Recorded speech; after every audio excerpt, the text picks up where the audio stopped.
Hi everyone, it's Jeanette, and I am here to talk to you about our third and final study and paper for the class. This project is going to be centered around an experimental study. So let's talk a little bit about the requirements for this third project. First of all, you will design and conduct a study as a group. So your first activity, you will have to kind of throw some ideas out about what type of research questions you want to ask. You'll choose some topics, and based on those final topics, you'll self-select into groups.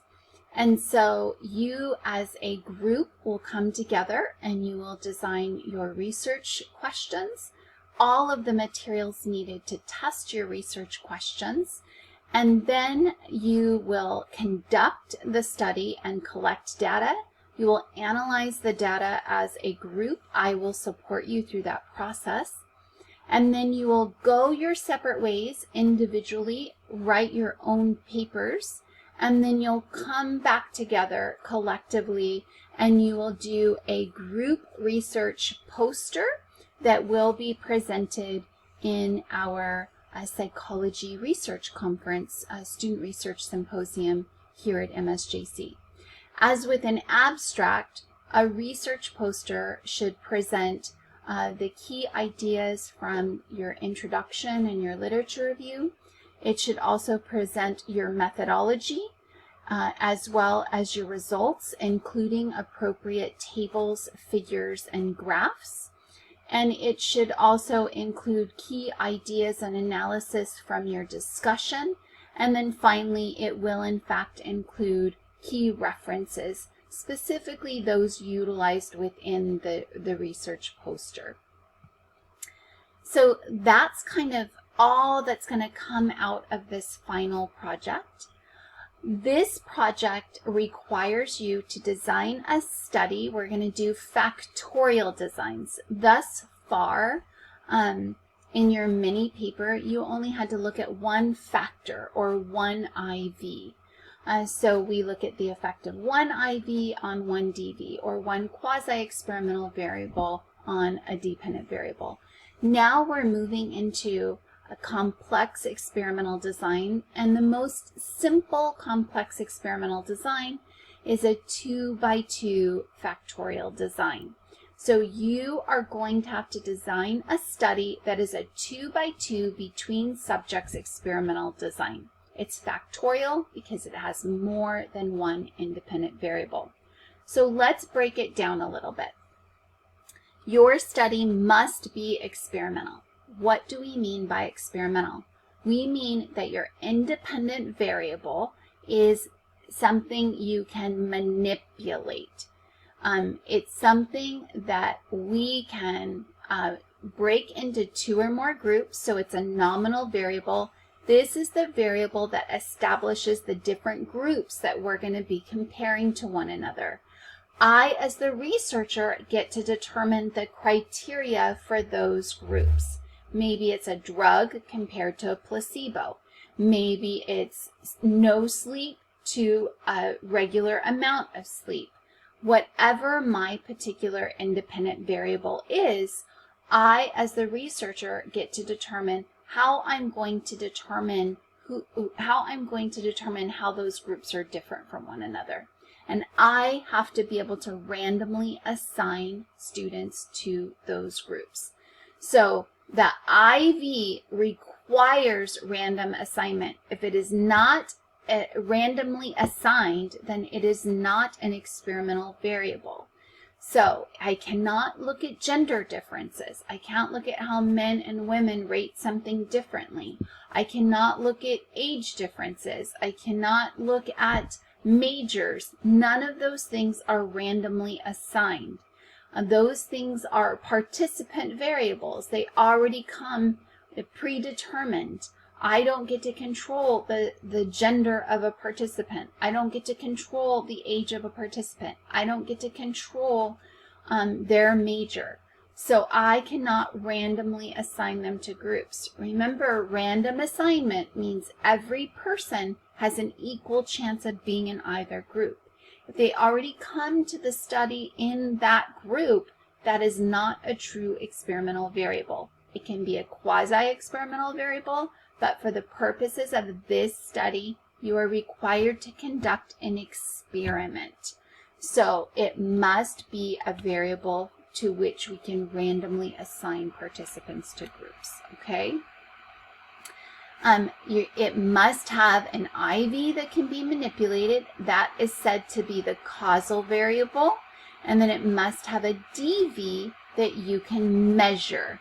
And that is said to be the effect variable. Remember, experimental designs are the only designs by which we as researchers can conclude that a change or differences in the IV cause a change in the DV, okay?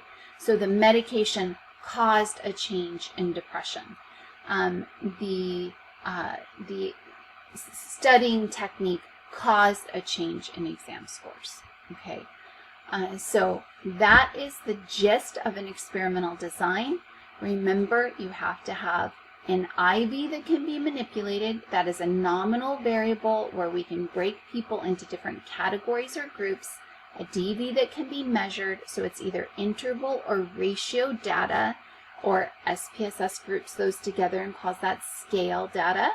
And we can randomly assign participants to one group or the other. Now let's break down the next component, factorial, right?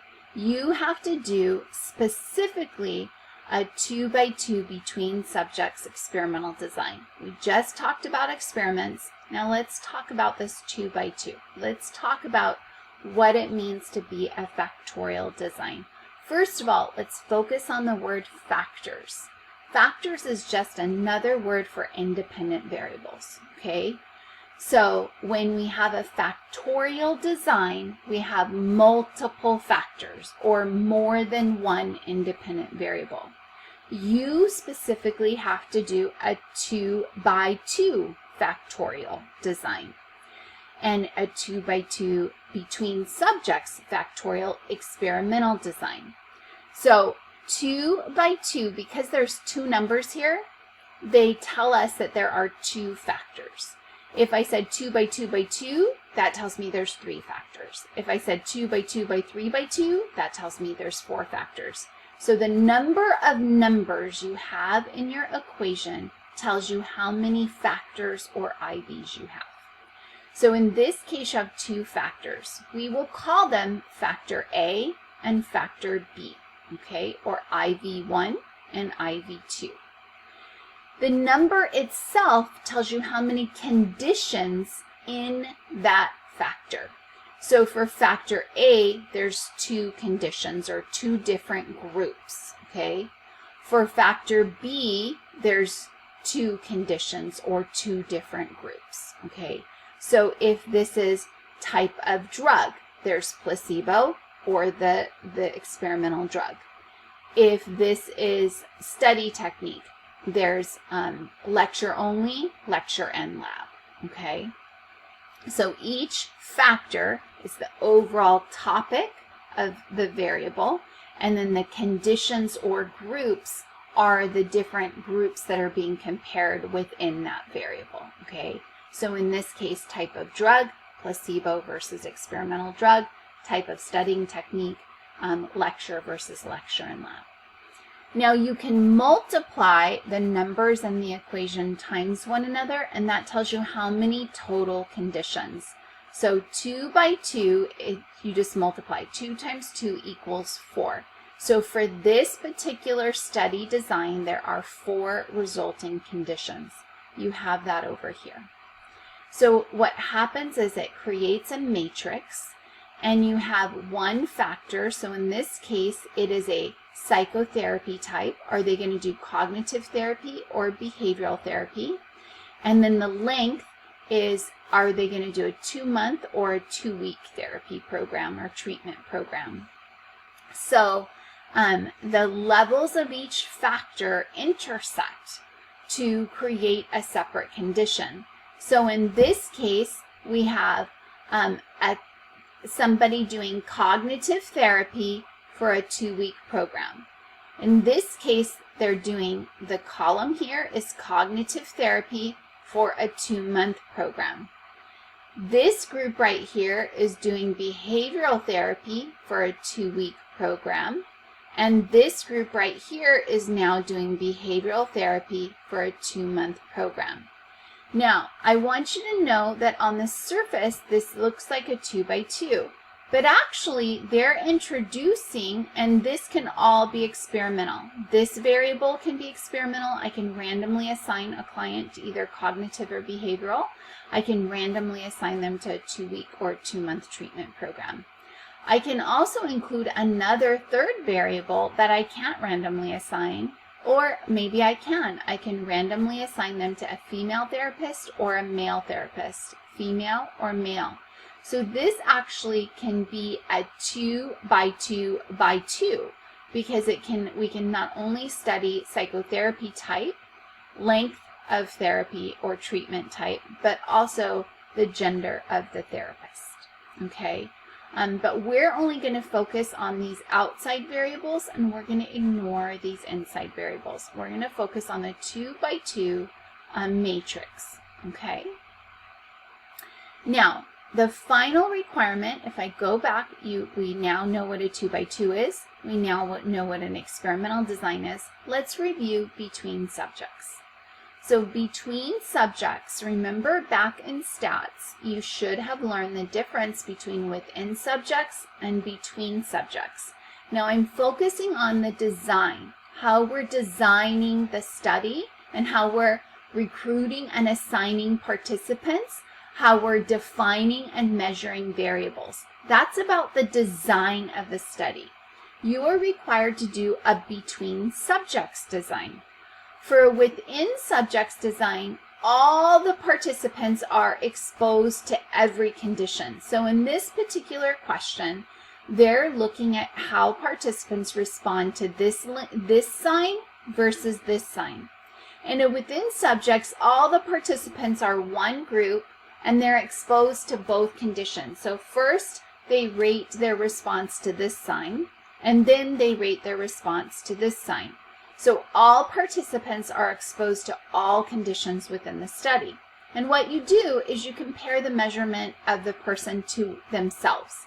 So I look at how these people responded to this sign. And let's say this is participant 1 right here. So I look at participant 1 score in condition 1 and participant 1 score in condition 2. And I come up with what's called a difference score. And my analysis for within subjects design is on those difference scores. Within subjects designs have more power, so it's easier for me to detect significant differences. And so consequently, I don't need as many participants, which is a strength, right? But all studies also have, or all designs also have weaknesses, okay? And the weaknesses, you need counterbalancing for this type of design. So you have to make sure that maybe there aren't carryover effects. If all the participants first see this sign and then they see this sign, well, maybe it's not really that the signs produce something differently. Maybe it's about they've been exposed to something multiple times and there's carryover effects from treatment 1 to treatment 2 or condition 1 to condition 2. So the best way to do this is to split the participants down the middle, and the first set of participants are going to see condition 1 first and then condition 2, and the second group is going to see condition 2 first and then condition 1. Does that make sense? Okay, so with the within subjects, it becomes a little more complicated because we have to counterbalance. And this is only looking at one variable, one factor. When we add multiple variables and it's a factorial design, counterbalancing gets very complicated. So we are going to do the simplest design, which is a between subjects. Now, with the between subjects, you actually randomly assign them. Now here you'd randomly assign them to the order of presentation. Here, we're going to randomly assign them to which sign they're going to see. And this group of people is an entirely different group of people than this group. symbolized by the different colors. Here they were all the same color, right? They were exposed to the same, they all were exposed to both conditions. Here, this group is only seeing this condition, and the pink group is only seeing this condition. So there are different people in the green group and different people in the pink group. So they're comparing the mean scores between the two groups. So they're looking at group A compared to group B. Because we don't have as much power, we have to have more participants for a between groups design. So the strength is it's simpler. We don't have to manage the counterbalancing complexity. But the weakness is it doesn't have as much power, so we have to use more participants. Okay, so that addresses all of our requirements. We talked about a 2x2, meaning you have to have two variables, each with two conditions. There have to be different people in each condition.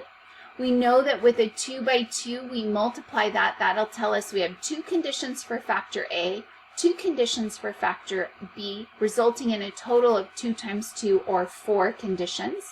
Different people in each condition. And then we also then know that we have to be able to randomly assign them to conditions in order for it to be an experiment. So that is the gist of a 2x2 between subjects design. I want to give you an example. Now, for some of you, this might be familiar because some of you did a mini paper looking at, we had candidates who were applying for psychology positions, and some of you analyzed differences between gender. So were cisgender candidates rated more highly than genderqueer? Some of you looked at race. Were Asian candidates rated differently than Caucasian candidates? Okay. But actually the study, because both factors were being analyzed, it really is a 2x2 between subjects experiment. So participants saw cisgender Asian candidates, right? We look at the intersections. Not only did they see a candidate with the gender identity, but they also saw a candidate with one of the races we were comparing. So they were comparing cisgender to genderqueer and asking, is there a difference in ratings or likability between cisgender and genderqueer candidates? That was factor A. But then we also asked a second research question because we had a second variable. And we said, is there a difference in ratings or likability between Asian candidates and Caucasian candidates based on race? So what that does is these intersect, right? Factor A and factor B conditions intersect to create 4 separate conditions.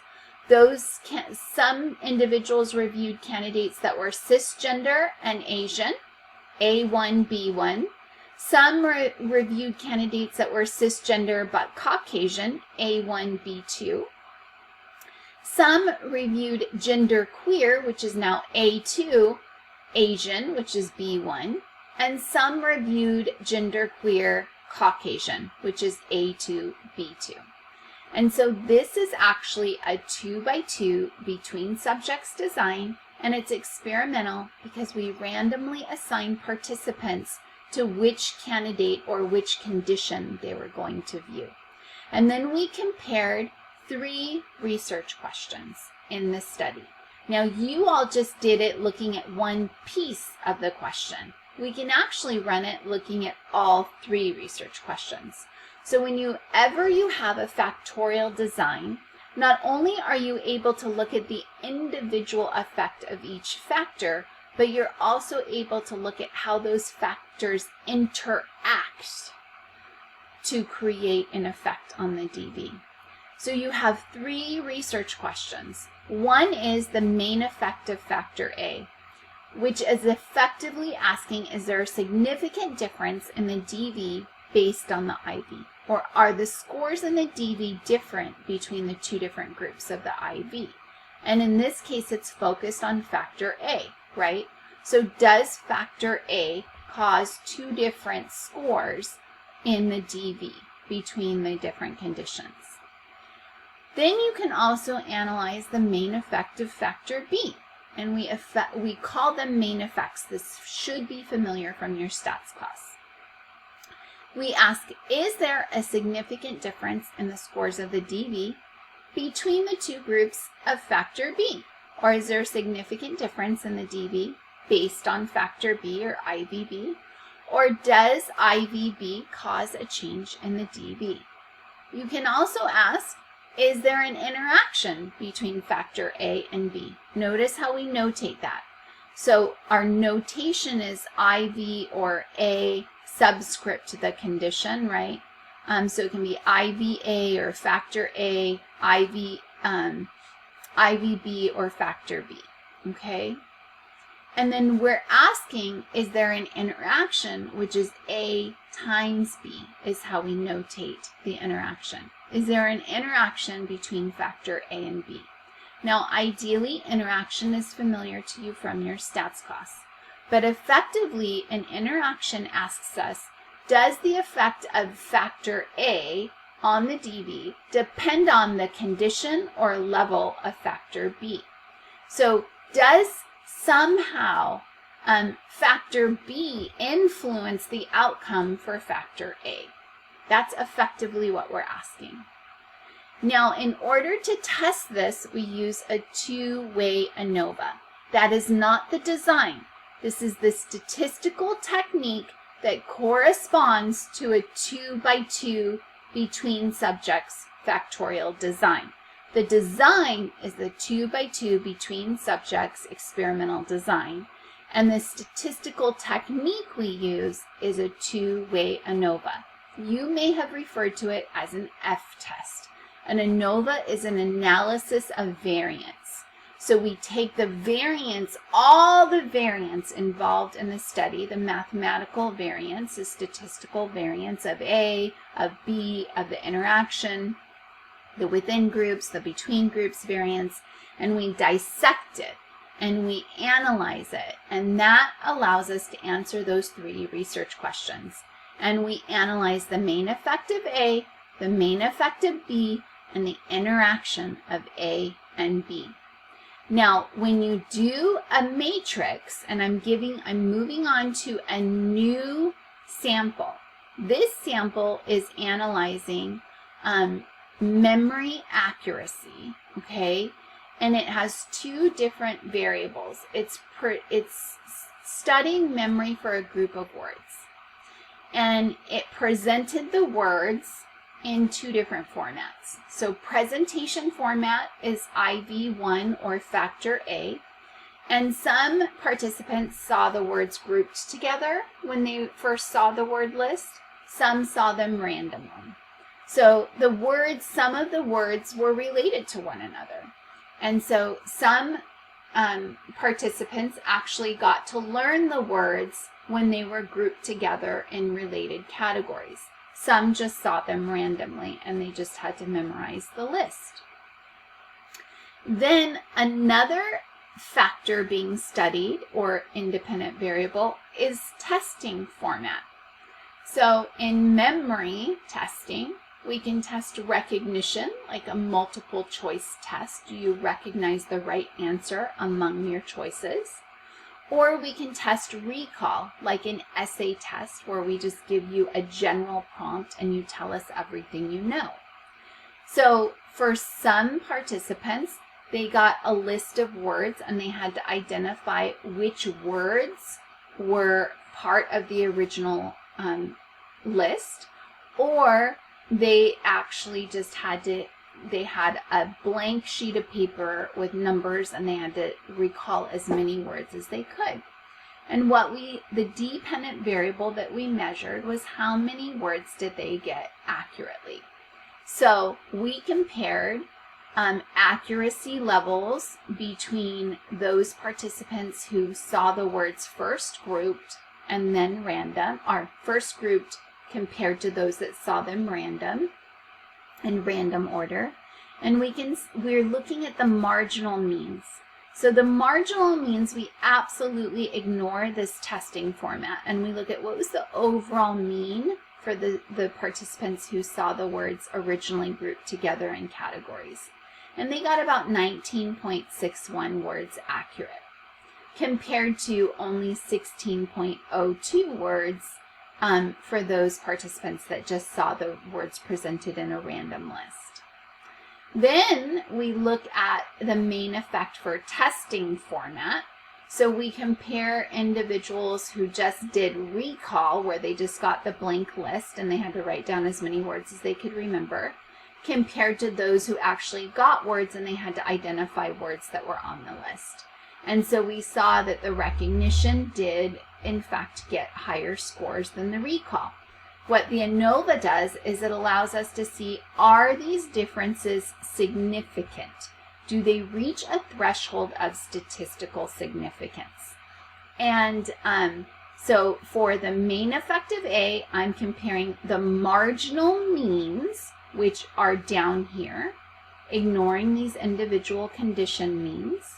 And for main effect of B, I'm comparing the marginal means for B. And then when I'm looking at the interaction, I look at these. Notice how grouped format is a higher score than random format for the recall condition, and also for the recognition condition. So in both cases, both recall and recognition, grouped is always higher than random. Now we can look at it the other way.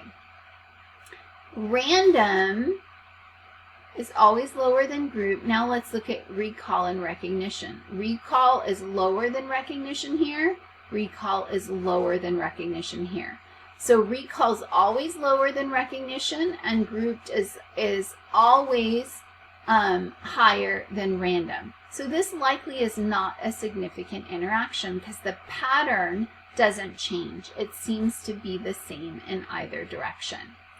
So I'm actually going to take you through how to run this in SPSS. I'm not going to demonstrate it. I'm just going to give you SPSS instructions.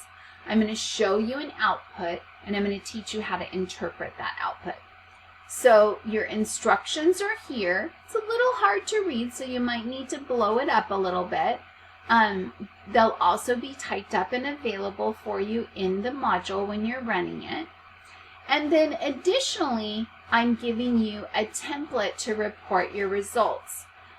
Just like we've done in the others, you always say, was there or was there not a statistically significant difference? You give the statistical evidence, which is always your statistical scores. You have to give some sort of statement interpretation and say which group was different than the other and was it higher or lower. And then you have to give me the appropriate stats, right? The descriptive statistics. So in this case, for when you're reporting main effects, you focus on those marginal means. And when you're focusing on the interaction, you focus on the cellular means. So here's a general template. There was or was not a significant difference in the DV based on the IV. Here's your F, your degrees of freedom between and then within, or error, what that F value is, and then P equals whatever the P value is. Then your statement of interpretation, you're going to say group A1 and their mean and standard deviation had higher or lower levels of the DV or lower scores of the DV than group A2, and you report their descriptive stats. For the interaction, you're going to say the effective factor A on the DV did or did not depend on levels of factor B. Or you might say the effective factor B did or did not depend on levels of factor A. So going back to our sample, these are the marginal means. So this is what you would use to report the main effect for testing format. These are the marginal means for presentation format. So this is what you use to report the significance for the main effect of presentation format. And you focus on the cellular means for the interaction. And you need to report all four. So your sample research question is, does the accuracy of memory differ based on presentation format? The main effect of presentation format, group versus random. Does accuracy of memory differ based on testing format, main effective testing format, recall versus recognition? And does the effective presentation format on memory depend on the testing format?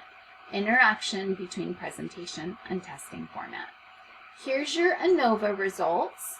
You actually get, this is a test of between subjects effects table, or it's a source table.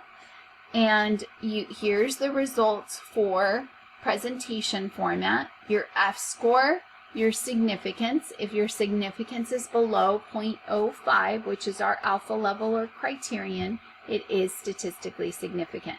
So the main effect of presentation format was, it was significant.